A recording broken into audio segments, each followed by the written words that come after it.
Greetings to all auto sales professional. It is an honor to be chosen by CTM Joseph NG, your sales and marketing e-coach, to present this breaking news. By the way, my name is Madam Sophia, a virtual assistant to CTM Joseph NG. Without delay, let's see and hear what is in store for you. Alright. Video.Guru. Malaysians confused about how to take care of their cars can turn to local YouTuber Dr. Muhammad Hasbullah Padzilla. The 33-year-old mechanical engineering lecturer has been churning out video content tackle automotive questions and myths, ranging from whether one should leave the gear on neutral at traffic lights to the differences in car engines. Muhammad Hasbullah, who teaches at the School of Mechanical Engineering in University Technology Malaysia, decided to start his YouTube channel after reading about cases of parents who left their children in the car.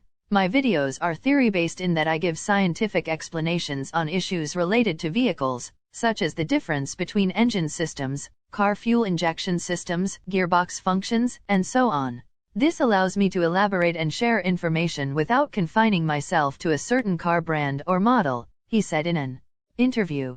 The YouTube channel Hasbullah Surah, which he started last year, has gained over 1,050,000 subscribers with at least 10 million new reviews. The channel has since received the silver play button from YouTube after hitting the 100,000 subscriber mark. I enjoy using my knowledge to tackle questions and myths that users usually have, including whether there is a need to warm up the car engine in the morning and what does shifting the gear to neutral or N at the traffic light, he added. Muhammad Hasbullah said he felt the need to create such content after reading about cases of parents leaving their children in the car, unattended, which in many cases led to their death. Among the first videos he made were tips on how to avoid forgetting your child in the car, as well as steps to avoid carbon monoxide poisoning when sitting inside a vehicle. The father of one previously gained attention when he attained his doctoral degree at the age of 25, making him the youngest ever PhD graduate from Britain's Imperial College London.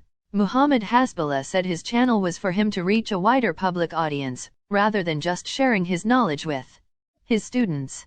I have produced about 150 videos so far, and I am planning to continue doing it in the hope that my content can help the public with their vehicle care. Sharing accurate information is highly important, especially in the digital era, as it helps to eliminate confusion and misinformation, which could lead the public to fake news, he said. Source: The Star Papers, August 28, 2021. Thanks for viewing this helpful message. Likewise, as auto sales pro, we should help our customers to be a responsible car driver. Agree? In the meantime, please note the second half of this week's message would be presented by Madam Florence, another virtual assistant to CTM Joseph. Okay. Thank you, Madam Sophia, for allowing me to finish the final part of this week's Red Hot News. Alright. Oh, before saying another word, may I introduce myself as Madam Florence, another virtual assistant to CTM Joseph NG, your sales and marketing e-coach. Let's roll it, shall we? Chapter 5: The order blank, close quote. During the entire interview, have your order form or contract in front of your customer's eyes. If you can use your contract as your worksheet, do so. As your prospect agrees to each point, write it down until you have clarified the complete sale. By Dottie Walters, President of Walters International Speakers Bureau, as well as a founding member of the National Speakers Association (NSA) and founder of the International Association of Speakers Bureaus. Do you really know an order form may sometimes be used entirely in selling and closing of a sale? But do display your order form from the beginning of the interview. This allows your prospect to become accustomed to seeing the order form before it comes into use.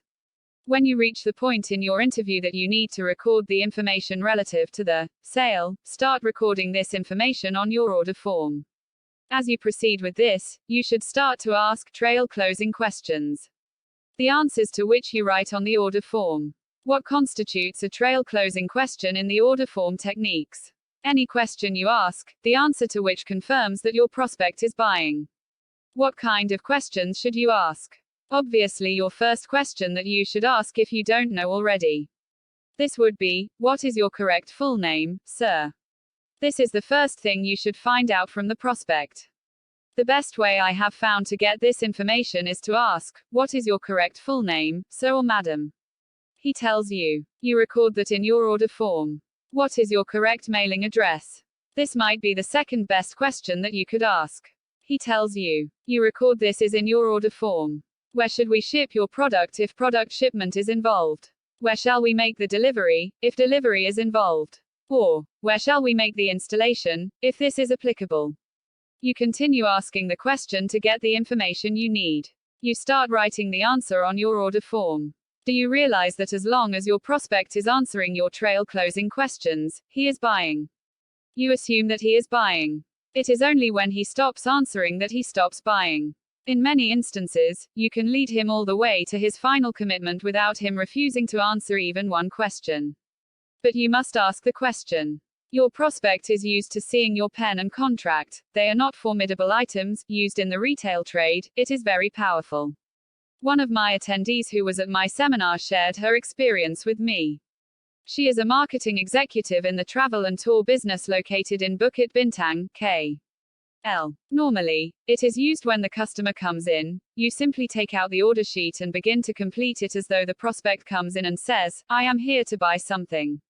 And even though the prospect is only asking buying questions and the prospect might suddenly says, wait a minute, don't fill out the order sheet because I have not decided to buy anything," and you say, "Mr. Prospect, I have a terrible memory for details. And I just want to jot everything we say so that I don't forget anything you say. If you decide not to buy anything today, I would just put the order sheet aside." Then you go on and write down everything the prospect says on the order sheet. In time, the prospect will become accustomed to you filling up the order sheet. It's got a date on it. It has the things he has been talking about on it, and it is very easy for him or her to make the decision to go ahead at the end of the presentation. Believable. Actually, you don't need to be a rocket scientist to see why. True. Summary: to boil down the entire chapter in a few sentences, we must remember that you must ensure that the prospect can get used to your order book or form. Also, the questioning techniques must be skillfully applied on the prospect. These questions should confirm the would-be buyer may reveal signs that he or she would ultimately buy. If your order form meets objection, the sales professional must give a valid excuse and then proceed smoothly. Easy to recall if need be. Conclusion: to wrap this type of closing method, better known as the order blank close, it is important to understand there may be obstacles in its execution. Nevertheless, it is yet another great way to close the sales. My workshop attendee has used this method effectively, so have I. Even if you may have not tested this method, I personally urge you to try it out yourself. Believe it or not, it never fails you. You can bet your last dollar or ringgit it will work. My last few words of this chapter are best ended with a quote by William Clement Stone, a successful businessman, philanthropist and New Thought self-help book author. He says, "Sales are contingent upon the attitude of the salesman, not the attitude of the prospect."